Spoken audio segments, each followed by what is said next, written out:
Salve, salve, telespectadores ligados aqui na telinha da Rede Prêmio TV. Em especial no nosso Conexão Esporte, nesta edição ao vivo, a qual reprisaremos às 21 horas. Quero começar o programa hoje mandando uns abraços aí, viu, amigo Gilmar? Pode começar, sem problema. Gabrielzinho, mostra a foto da ferinha que eu quero mandar um abraço. Aí é a família do Gil. O Gil é o chefe da família aí, ali tá o Guilherme, o craque. Gilmar, esse moleque aí, ele tem 12 anos, com uma idade mental de 16. Certo. Excepcional lateral esquerdo. Segundo o pai dele, lá na escolinha onde ele joga, tem vários jogadores no nível do filho dele. Um beijo no coração aí, Guilherme, Gil e a esposa, a qual não sei o nome. Quero mandar um abraço também para Edson Galdiano. Olha o nome do cara, Gilmar. Mas não é irmão gêmeo seu? Não é, rapaz, mas é um dos grandes amigos que eu tive Galdiano, na vida. hein? Galdiano. Um dos grandes amigos que eu fiz na vida e de graça. Assiste a gente todo dia. Ô Edson, Gilmar, outra coisa que ele é muito bom é no vôlei. Olha, ele vem depois da segunda linha e bate. A paulada dele bate na outra quadra e sobe no telhado. Caramba. E o melhor desse camarada, você não sabe. Ele ganhou já na Mega Sena. Bom, então isso é um amigo que a gente tem que ter sempre por perto, né? Afinal Isso é uma fera. Quero mandar um abraço também ao pessoal lá de Itapetininga, o Cristiano, onde o reumatismo jogará lá no próximo domingo às 10 da manhã. Junto comigo está aqui Gilmar e Silvano. Seja bem-vindo, Gilmar. Boa tarde, Edson Galdense. Bacana agora, com a nova versão do grande apresentador aqui do nosso programa. Né? Boa sorte nessa nova caminhada. E é isso aí, o Walter François sempre largando a gente na saia justa, né? Uma boa tarde aos telespectadores, meu amigo Silvanos aqui. Gente finíssima e grande entendedor, cara catedrático no assunto esportivo. Muito legal ter o Silvano do nosso lado. Queria aproveitar e mandar um abraço aos ouvintes, em especial ao meu amigo Edson, do Center Lopes, no qual a gente tem uma parceria muito legal lá. E ao Dr. Ricardo Ciano, que é o qual, né, eu tenho feito minhas terapias, minhas fisioterapias, tem me ajudado muito. Então, forte abraço, Dr. Ricardo Ciano. Joga muito, viu, Gilmar? Joga muito, grande volante do reumatismo. Exatamente. Isso aí. Entra na roda, Silvano. Opa, salve, salve Edson, Gilmar, grande abraço ao nosso telespectador. Eu quero começar o programa dando um grande destaque para a galera do PAN Paralímpico, que o Brasil é inclusive o primeiro no quadro de medalhas, 28 medalhas de ouro, à frente dos Estados Unidos e do México. Então, parabéns a essa galera do esporte aqui. Além de tudo, além da superação da vida, está superando também no esporte, levando o nome do Brasil lá em cima. Grande abraço a vocês. Gabrielzinho, vamos já começar falando do Brasileirão. Os melhores momentos de Corinthians e Avaí e Corinthians. Gilmar, a bola está contigo. Teve bons momentos esse jogo aí? Você falou que o jogo do reumatismo foi melhor. Eu acho o seguinte, o Avaí teve o campeonato inteiro para poder fazer a sua performance. Né? Mas nós sabemos que é uma equipe que não vem lá com grandes resultados e até então, aí você vê logo o primeiro gol. Mas aí foi anulado. Anularam o gol. Aí ele alegou o quê? Teve o VAR aí também? O Gil subiu de cabeça impedido. Tá vendo? Alguns centímetros, tá? Lá no fundo. Ó. Sim, quase que imperceptível. Mas aí, jogos do Brasileirão, nessa situação em que o Avaí se encontra, né, são jogos que às vezes perdem um pouco a qualidade. Né? Só que o torcedor, como ele é um grande incentivador do seu time, ele vai lá assistir. Mas confesso para você que foi um jogo, né, sem muitas emoções, um jogo até certa forma um bocado morno pela tradição que é a equipe do Corinthians, e ainda mais o Avaí, né, jogando na sua casa, tendo a responsabilidade de sair para o jogo. Mas foi um jogo muito apático.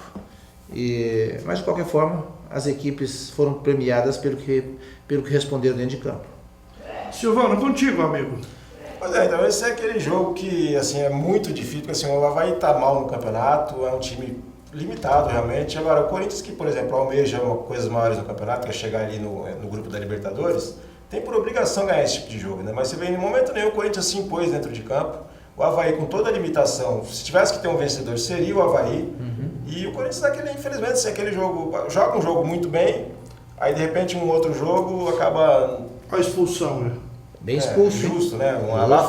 Baixou o Felipe Melo ali. Você viu que ele agrediu mesmo, só não levantou o braço. Ele foi... Foi muito desleal. Excedeu mesmo. Então, e aí o Corinthians tá nessa situação, né? Quer dizer, oscila bastante, né? Faz um jogo bom, depois acaba fazendo um jogo como esse. E jogo para time assim, time que está brigando lá em cima, contra times lá embaixo da tabela, brigando pela zona do rebaixamento, não pode perder ponto. E o jogo de ontem o Corinthians acabou achando um empate ainda, como eu disse, se tivesse que ter um vencedor, seria o Avaí.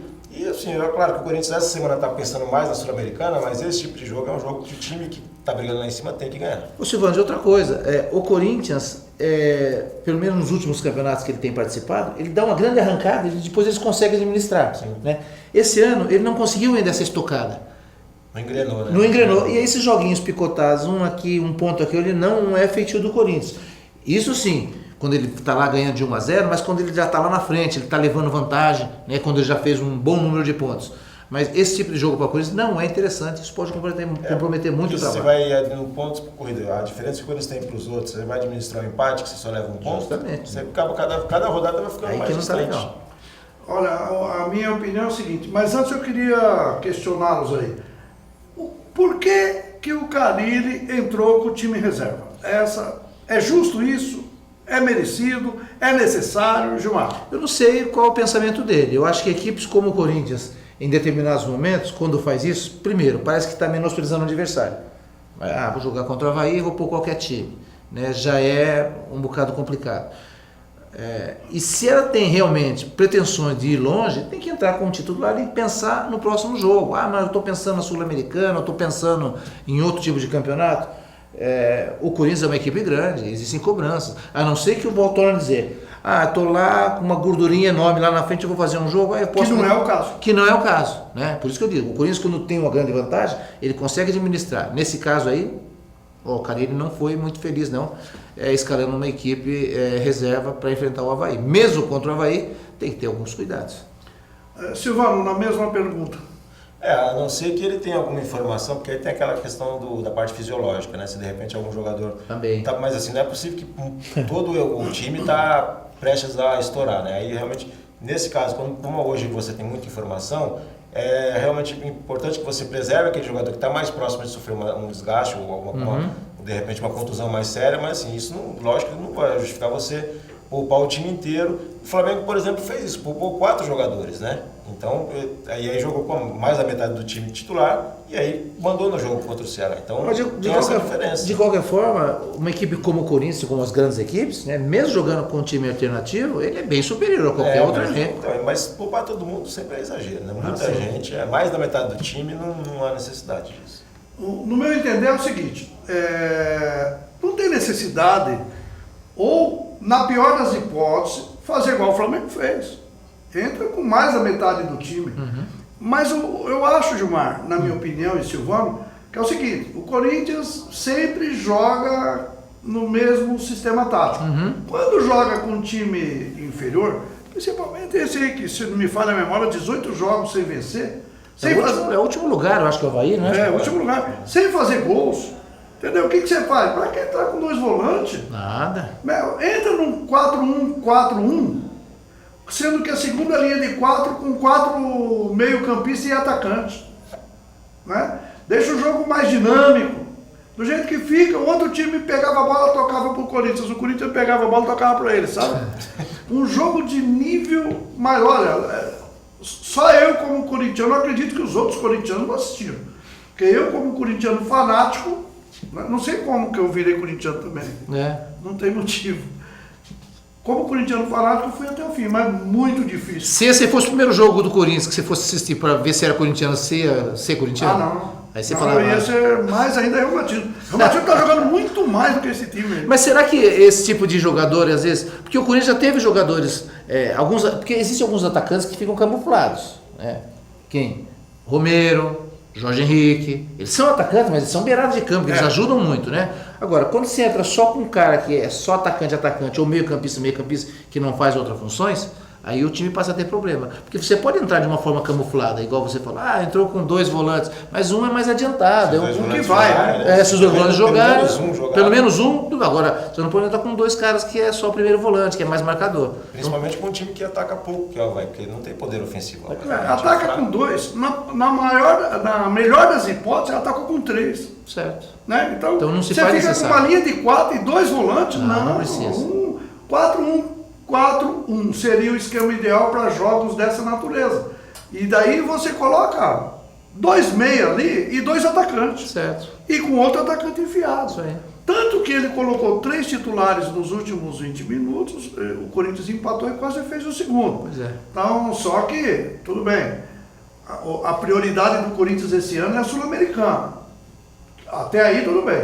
Mas falando do Romero, viu o jogo do Romero pelo São Lourenço? E aí? Sem a obrigação de voltar, o homem é fera. É bem? Nossa, foi muito Porque aqui no bem. Corinthians ele era mais lateral, né?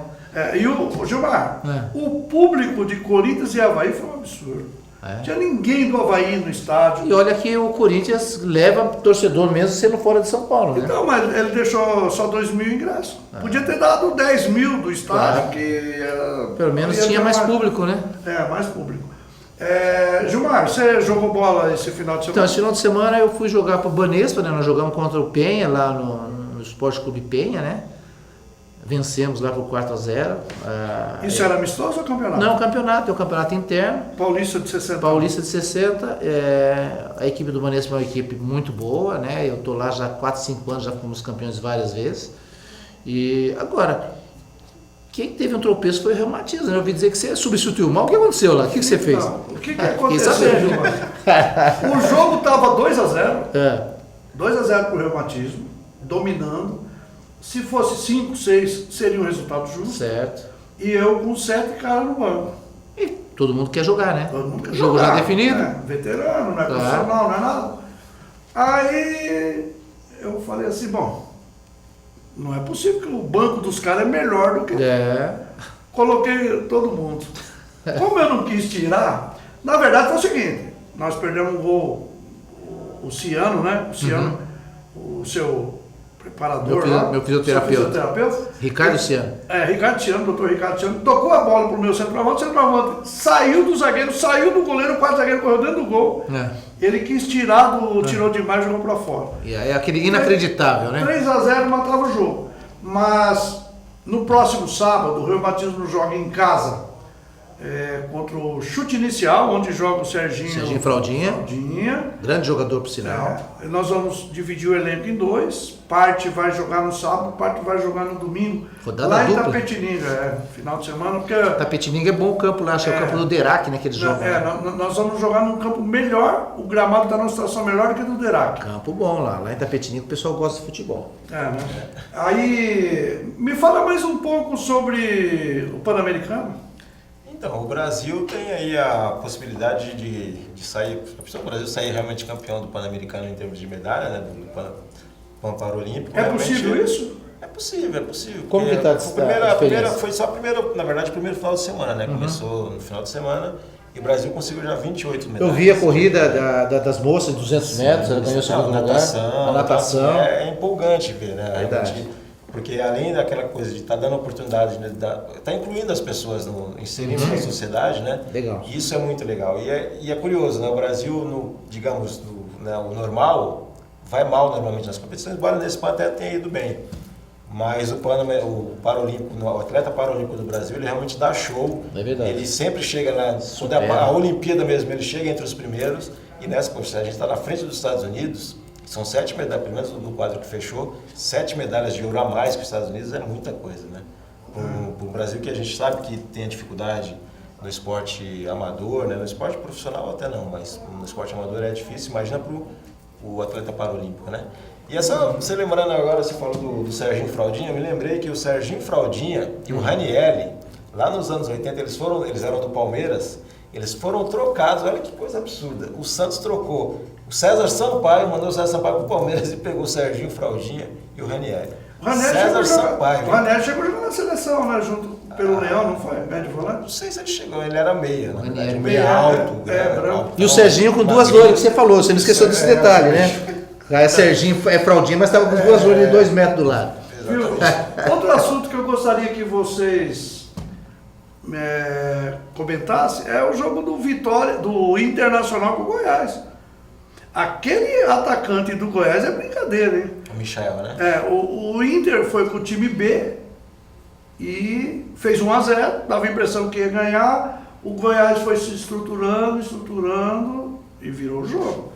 O que você me fala, Silvano? Então, esse Michael, inclusive, eu até já contei isso aqui, o Sampaoli estava de olho nele, né? Até tentou levar ele para o Santos, acabou não conseguindo, ele acabou ficando lá, mas é um jogador muito interessante. Aliás, o ataque é muito interessante, né? Porque o Kaique também é um jogador que assim, já passou pelo Flamengo, passou pelo Santos, não deu sequência nessas duas equipes, mas é um jogador de muito potencial. Não sei se de repente ele tem algum problema extra-campo, mas essa dupla, o Michael e o Kaique, eles são realmente bons jogadores. Aqui contra o Corinthians, na Arena, aquele jogo que foi atrasado, cara, eles deram uma canseira no time do Corinthians. No Gil, né? E curiosamente os dois saíram, eu não entendi nada naquele tal. Pediu pra sair. Mas os dois assim pediram pra... O Michel pediu pra sair. Mas esse Michel, ele é muito bom jogador, ele é veloz, ele é driblador, ele finaliza bem. E tem visão de jogo. Sabe a idade dele? Provavelmente não sei, mas não sei, sinceramente não sei. Mas ele não deve ficar, acredito que na próxima temporada deva ir para um clube maior, porque realmente é um jogador.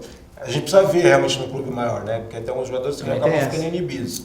Mas é um cara que alguém deve apostar aí de repente para levar para o ano que vem. Mas quando tem potencial, Silvano, esse jogador não é de hoje, que esse jogador ele chama atenção. Então quando o jogador tem potencial, às vezes o extra-campo é que às vezes dificulta, alguns clubes são rigorosos, né? Você não vê, o Renato Gaúcho é campeão de resgatar jogador. Cara no Grêmio consegue jogar. Às vezes até pelo histórico dele, né? Justamente. Ele também era assim, então, Renato Gaúcho era um bagaço, não era referência para ninguém, de repente virou um grande treinador. Então ele sabe que jogadores como extraiu melhor esse Michael e o Kaique é uma dupla de ataque que dá trabalho, né? E quando num campeonato como esse ele se destaca, com certeza na próxima temporada já tem gente de olho, né? E o Internacional, como sempre, é aquela coisa, o Internacional ele quer ganhar tudo no grito. O D'Alessandro, aqueles zagueiros, eles acham que em todos os jogos que eles vão fazer, eles vão ganhar no grito e na conversa. Só que a hora que rola o melão, eles encontram o Inter e o Grêmio tem esse problema. Quando eles poupam jogadores, eles poupam mesmo. Assim, é o time inteiro praticamente poupado para o jogo seguinte.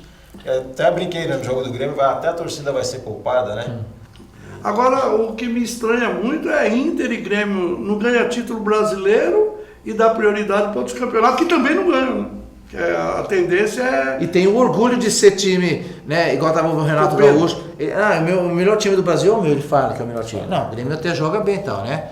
Mas assim, já foi o tempo que Inter e Grêmio entravam em campo ao começar os campeonatos e eram protagonistas, né? Eles já tiveram. Já faz muito tempo. Já faz tempo que eles não agem dessa forma.